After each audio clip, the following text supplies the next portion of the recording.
Hello, hello, hello, and welcome to this edition of the Jolly Heretic. I have a very special guest for you today, and that is Catherine Blakelock, who is the founder of the Brexit Party.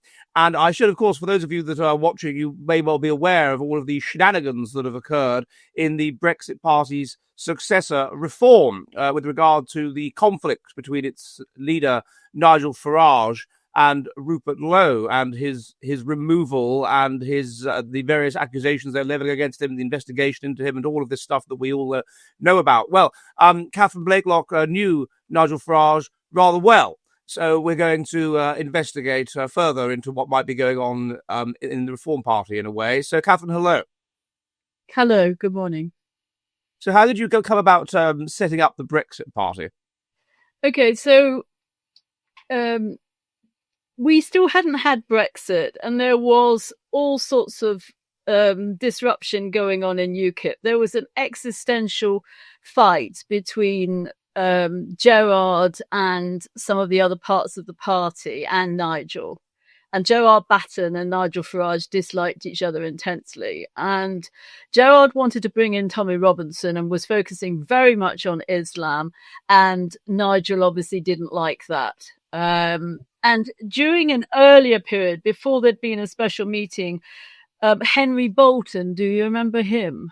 The leader of one Yes, time. well, Nigel met him on a train. He was a former Liberal Democrat, and he had been brought in specifically to beat Anne-Marie Waters, which he did, and he was hopeless, absolutely hopeless. And so there was during that period, I spent a lot of time talking to various people, including Richard Brain, about setting another party up.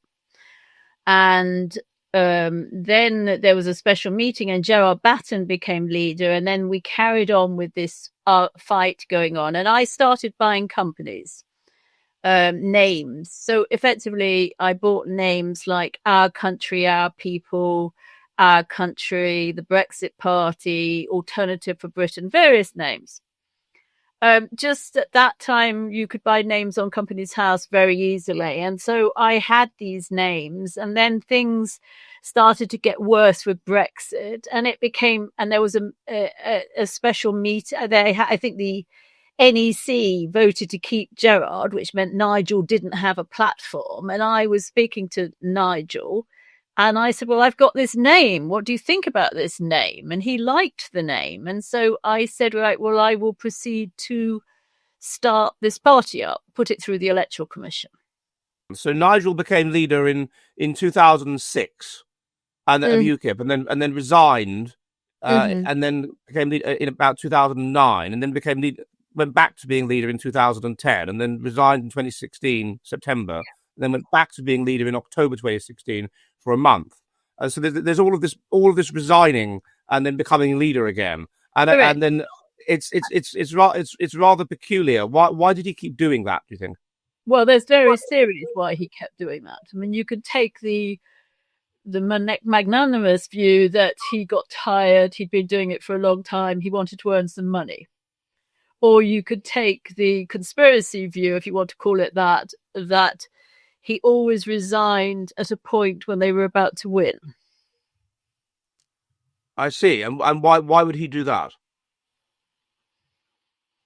Well, as Godfrey Bloom, who you had on last week, tweeted something to the effect of, once is a coincidence, twice is, and I'm not exactly getting the words, but twice is unlucky, and 3 times smells of something else. So effectively, Godfrey Bloom and various other people were saying that he was controlled opposition in some way. Now, if he is controlled opposition, then obviously the restructuring of the party, now that he's nearer power, to remove anybody who's patriotic and to bring in Zia Youssef, and to effectively make it the new Conservative Party, would sort of confirm that. But there's no evidence of this. But people in UKIP talked about it many times, about bizarre things happening, about decisions that made no sense, including a chairman who was there for a very long time. So, it's really unclear, and I have no evidence. I'm only just saying what Godfrey Bloom has said, but the events prior to Rupert Lowe at the moment are quite extraordinary. It is. Let's go on to that in a minute. But I'm just looking at the list. So they do really well in the 2009 UKIP MEP elections, parliamentary elections for the European Parliament, and he resigns. Yeah. At the point they've done really well. He then comes back in again as leader. And then they win the referendum, so they're on a high. Yes. So he resigns. Yeah. I mean, it is. You are now. I see it. You are exactly right. Whenever the party is doing well, and part of them doing well could be argued to be his charisma or whatever, it's almost as if it's doing too well. So better resign and put someone less tenogenic in charge of the party. It's quite extraordinary. I hadn't thought of that. Well, the other question to ask, and I asked it in an article with Lotus Eaters, is why was Nigel doing UKIP for 20 years and was so unsuccessful effectively?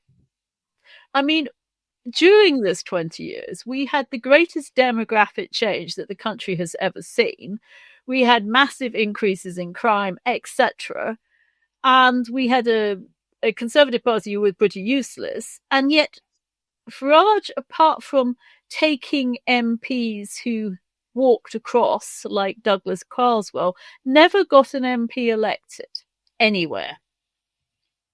And that isn't a very good record. And even if you look at, for example, the results of the reform election, I mean, he hasn't increased the number of votes very significantly. He's increased the concentration, i.e. he managed to win 5 seats, but the total number is not up enormously. So what were some of the bizarre decisions then that UKIP members commented upon that they thought were strange? Well, there was this constant problem that nothing ever got done properly, that there was never any support when required, that funds were not reaching branches, that branches weren't answered to, similar things that are going on again. There was obviously Nigel leaving at important times, and then there was Nigel having massive disputes with people. And somebody did recently it's come up with a number of 50 people. And I mean, these 50 people are the best people. These are not... Sorry, carry on. Not sort of just some unknown person standing in some seat. There would be some of them as well. But I'm talking about people who really could have led the country, who could have been ministers, who could have been great MPs, from Kilroy Silk to Godfrey Bloom to Douglas Carswell to Suzanne Evans, Stephen Wolfe to myself, and so on. The list is absolutely endless. And if you look at what happened in the European elections, when they did very well, they would start with 15 MEPs, and by the end of the term, there would be, on average, about 5 left under the whip. The other 10 would have either been fired or, like Godfrey, would have just given up and left because they were so fed up with how things were going. There were also so many financial irregularities and shenanigans in the European Union, in the European Parliament, that a number of MEPs left because they were concerned about their financial safety and what was being done, for example, on their behalf. So, looking at this history, it's he falls out with everybody. I mean, look at what happened with Douglas Carswell and the short money. I mean, Douglas Carswell is an extraordinarily honourable person, a very good MP. He's your only MP. I mean, surely if you were, for example, Sony Music, and you've got one superstar who is bringing you the money in, you would foster the best agreement and the best relationship you could with that person. So what kind of issue? So basically, yeah, he says I don't fall out with people; they fall out with me.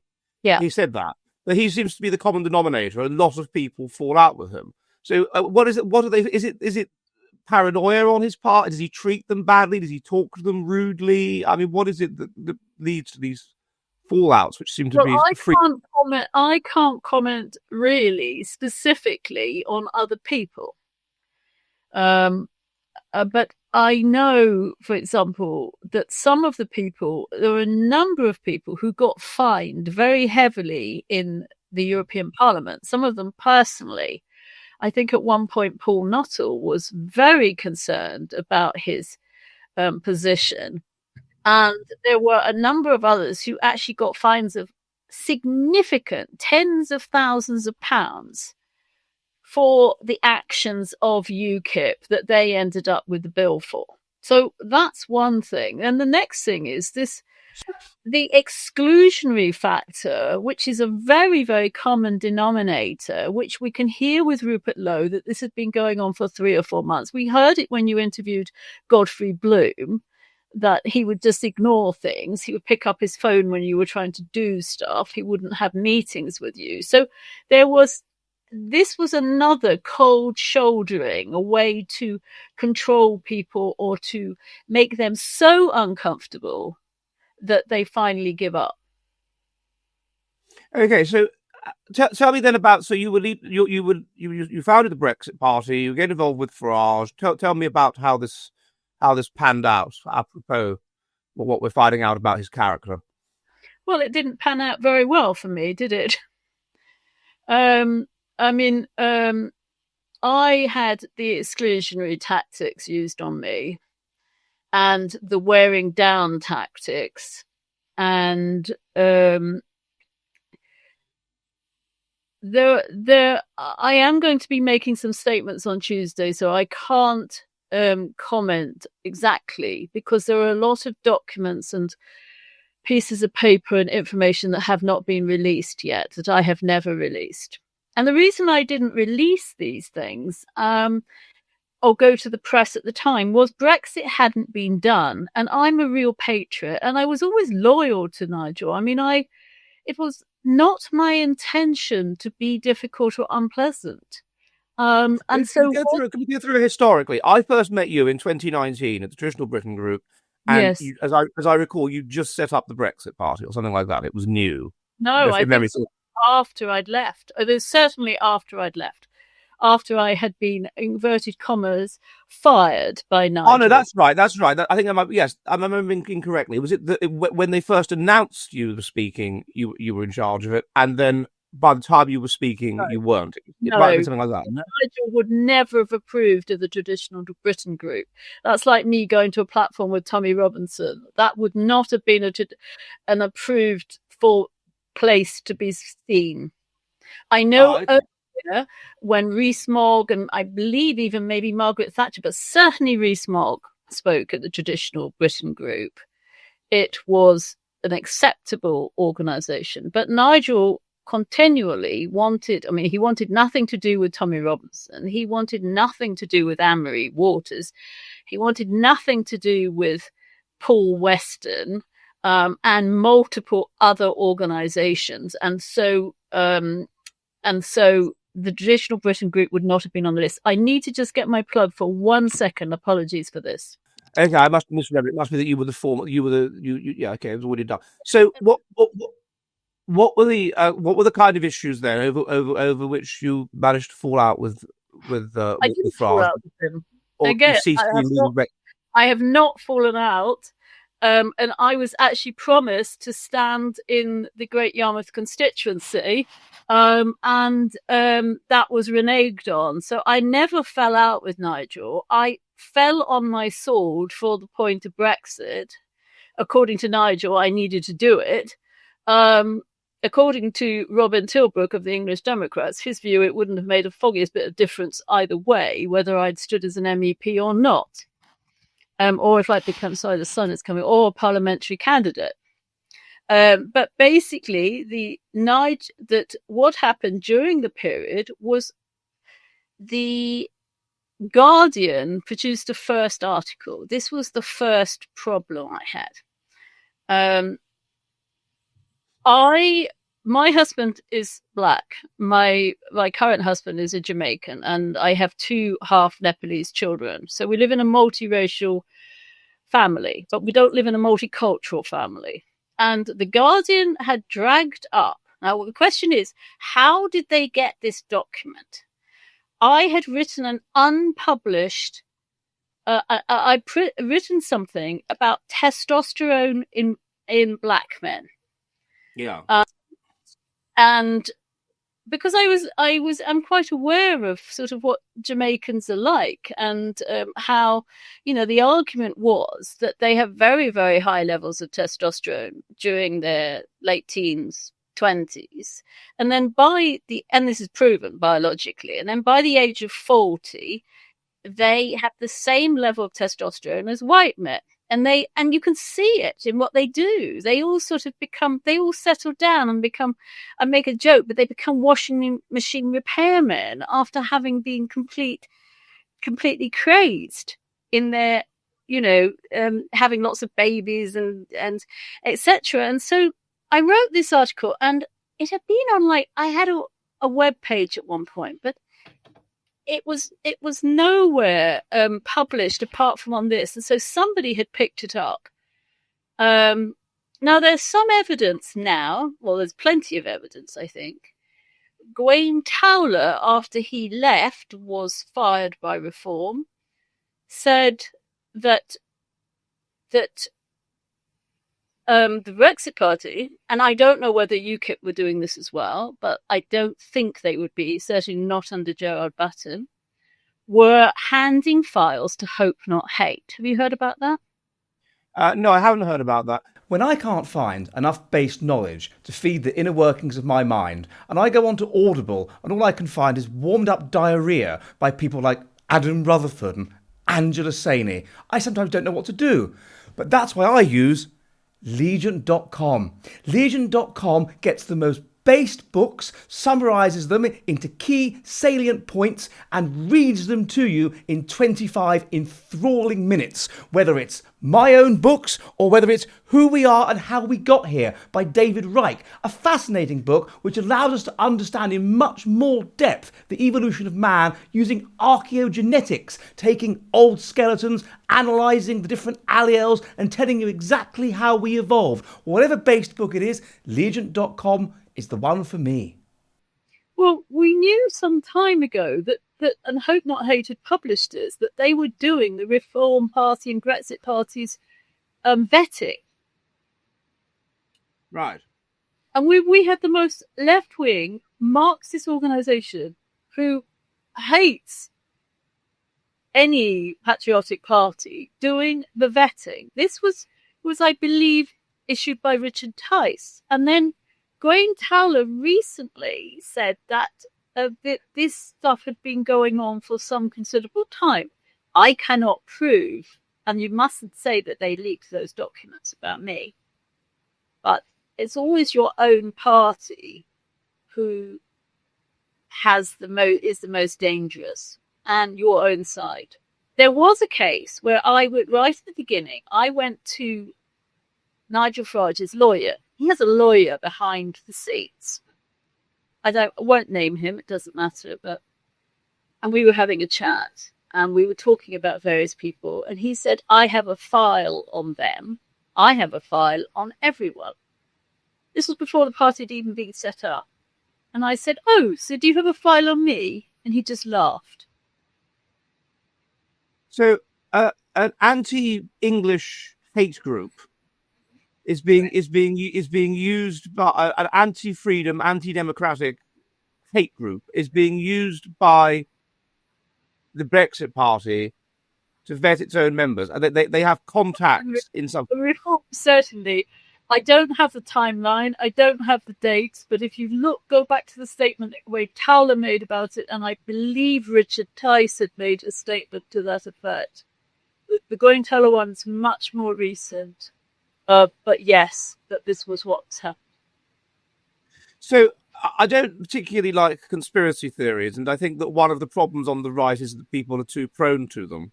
But with regard to your conspiracy earlier of Farage being controlled opposition, we have an organisation. I don't know whether you know that I was subject to an undercover reporter, hope not hate reporter, a while ago. And it turned out that this person was the grandson of somebody who was very high up in MI5. This person managed to procure a fake passport, which is illegal and which you could only realistically do if you are involved in the secret services. So it seems to be obvious that Hope Not Hate are involved in the secret services in our country on that basis. And if we're saying that Nigel Farage always seems to resign at the one moment he shouldn't in order to mess up his party and is in contact with a group that is effectively MI5, it does rather make one think there's something deeper behind the scenes, and actually he literally is controlled opposition. Okay, can I just tell you another incident? Again, I don't know anything about phones. But I had a friend in Liverpool who was pretty down and out. And he was actually an Oxford graduate, but he just was quite down and out. And he had a 2G phone. This was during the period when I was involved with Nigel, talking to Nigel a lot. And he said to me, and I happened only this one occasion to be in Liverpool, and he said to me, after you spoke to Nigel, and every single text message that I had on my phone to you disappeared, one at a time. Ping, ping, ping, ping. They were taken off. Now, I don't think you could do that on a 3G or 4G phone, and I don't know enough about it, but this is the sort of person who's not lying, and the coincidence was just too amazing. And I imagine it's possible that if you're data harvesting on a 2G phone, you can't hide it, whereas you can on other phones. Again, tech people may say it was rubbish. I think I did try to ask a few people about it, but it was just one of those things. It's like, well, that's very weird, isn't it? Second after I put the phone down to Nigel. That's extraordinary. So tell me more then about your defence. So you have going back to the Guardian article. What year was this? Well, this was all happening between the end of 2018 and 2019 because I resigned at the end of April 2019. Okay. And so what happened then? What happened once this an article was produced. This, in my opinion, was the first weakening of me. This was the first shot. This was the first break me down, because I would look at it like a systematic process of breaking me. Mm-hmm. So what was the second shot? This article said, Nigel's mate, Catherine Blakelock, says testosterone causes violence in black men.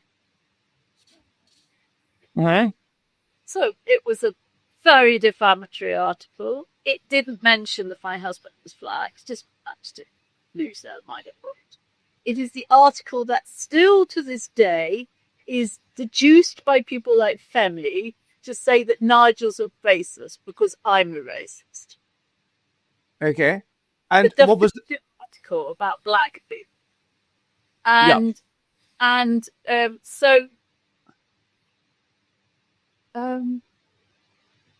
think that was the first point where I was told that, you've got this problem, you've got this PR problem, you better tone down, get behind the scenes a bit more, yeah?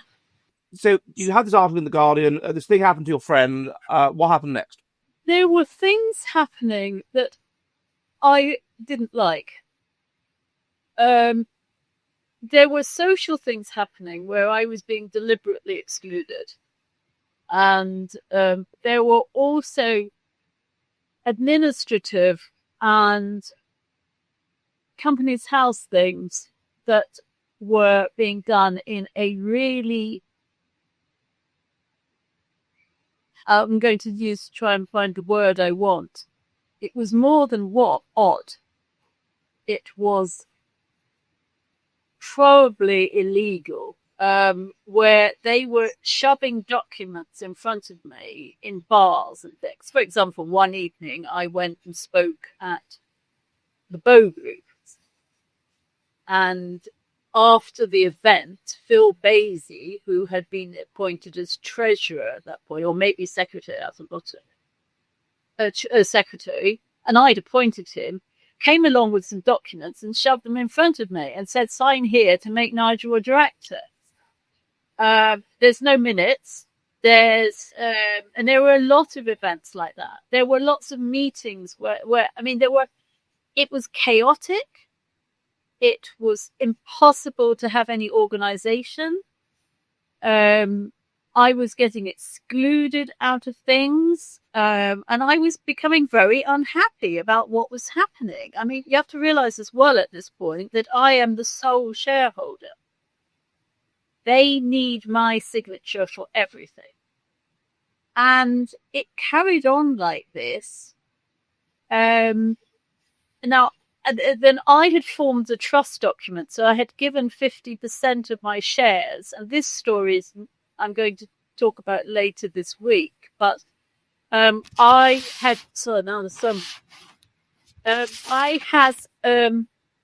had specifically wanted to make this company a not-for-profit. I bought it as a for share because that's the quickest and easiest way to buy a company. But I realized very early on that I needed to make it into a company limited by guarantee. Do you understand the difference? Vaguely. Right. Well, the new company that they have just set up, Reform 2025, is a company limited by guarantee, meaning that there are no shares, no shareholders, and it's a not-for-profit. This is a result of all the fighting, all the bad publicity about it being a for-profit, the Reform and the Brexit Party. But my aim was, and I took advice on this, including from Nigel's lawyer, my aim was to make it a not-for-profit.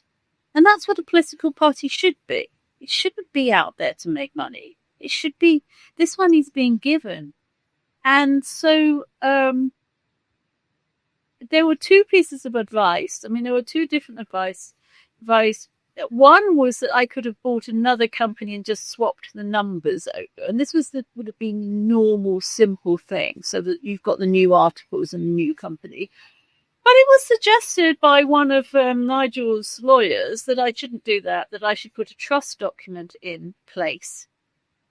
And he drafted it, and then it went to my solicitors, and I gave 50% of my shares to this trust. Subsequently, after the pressure had been put on me, well, let's go a little bit further. Let's get into the timeline slightly better. Things were heating up. So I had already agreed that I would pass the leadership over to Nigel. That we never had an agreement. There was no written agreement. There was an understanding that I would set this up and Nigel would become leader. That was never in question. But what was in question was I didn't do all this work and not get paid and spend hours of my life, 6 months, 24/7 doing this, to be dumped in a ditch in Norfolk and never spoken of again, and have my name dragged through the mud as an appalling person. The understanding was, as far as I was concerned, that I would become an MEP, that I would be on the MEP list, and then maybe I would become an MP later if that opportunity. But we were never talking really about MPs because we were talking about MEPs at that time. And there wasn't really much discussion at those early stages about what was going to happen with the shares, what was happening with the company. Anyway, the next expose came out about me, which was, no, this is the point at which they demanded that I hand over things to Nigel. So the next expose came out with me in The Guardian again, saying that I had made a series of Islamophobic tweets. And this has lived with me forever. I mean, my introduction, I was going to be on talk radio, although I was in Vietnam and didn't have a good connection, but they were going to introduce me as the founder of a Brexit party who got fired for anti-Islamic tweets. Everything else I've done in my life is irrelevant, yeah? And in fact, now I will just defend it. I just said, no, I'm not going to be introduced like that. It's absolutely outrageous. I mean, what I said was true or an opinion. And I'm allowed to have that opinion. I mean, if I say that I think Islam is incompatible with Western democracy, well, there are many people, including Douglas Murray, who would agree with that. If I say that Mornington Crescent looks like Turkey, I think I have a point. I wrote another tweet, which was, I want my country back. I want a country of little churches and seaside donkeys on the beach, not knife crimes and drug deals and burkas. And so many people. But deal with one deals with these when one is involved with this area of politics with just these bloody cowardly people. Who I met one when I was at a conference recently, who try, and Nigel seems to be like this, who are all about getting the exact balance right. Where on the one hand they want to, I call it bravery signaling.